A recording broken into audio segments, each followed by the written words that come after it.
Warahmatullahi wabarakatuh. Perkenalkan, nama saya Lulu Astri Talawiyah dari Prodi Ilmu Komunikasi kelas karyawan.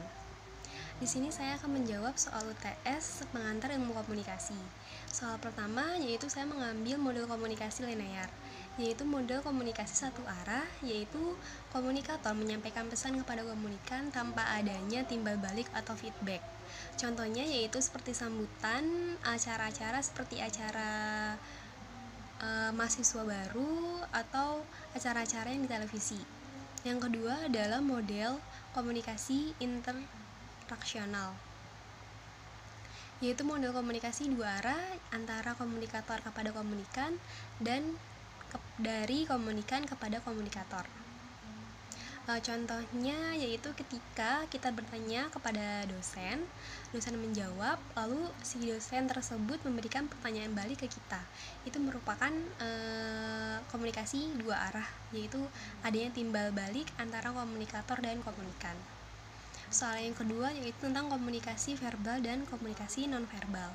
Komunikasi verbal adalah komunikasi yang menggunakan lisan maupun tulisan. Sedangkan komunikasi nonverbal yaitu komunikasi yang menggunakan simbol-simbol, sinyal-sinyal, perilaku maupun tindakan. Perbedaan antara komunikasi verbal dan nonverbal. Komunikasi verbal bisa dilakukan secara langsung maupun dengan perantara. Sedangkan komunikasi nonverbal cenderung dilakukan secara tidak langsung. Kemudian komunikasi nonverbal menggunakan bahasa yang teratur, sedangkan komunikasi nonverbal cenderung melakukan penafsiran sendiri. Komunikasi verbal memiliki makna tafsiran yang baik. Bentuk-bentuk komunikasi verbal dan nonverbal. Pertama adalah bentuk komunikasi verbal, yaitu ada tulisan dan ada lisan. Kalau tulisan itu seperti catatan, seperti buku atau surat. Sedangkan secara lisan itu secara langsung, seperti kita berbicara kepada teman atau kepada dosen atau kepada orang tua kita.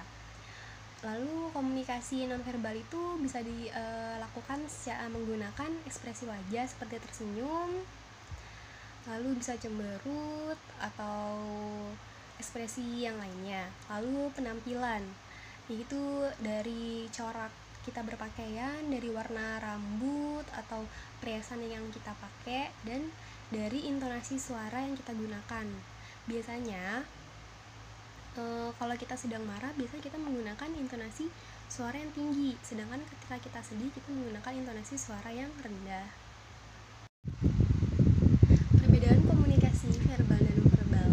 Komunikasi verbal dilakukan secara langsung maupun melalui perantara, sedangkan komunikasi nonverbal cenderung dilakukan secara langsung.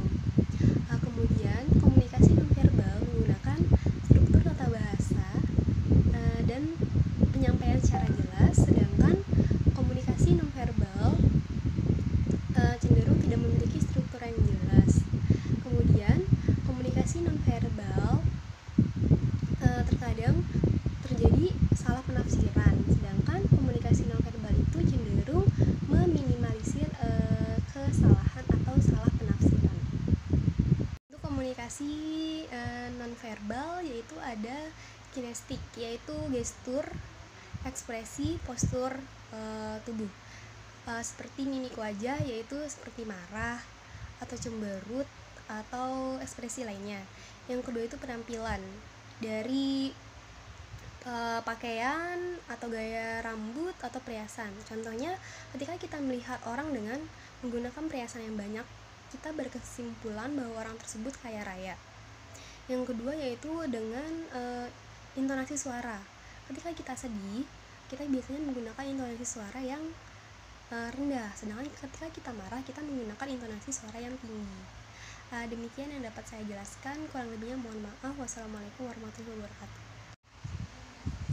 Persamaan antara komunikasi verbal dan nonverbal yaitu bersifat simbolis, terikat budaya, dipadu aturan, dan dapat disengaja maupun tidak disengaja.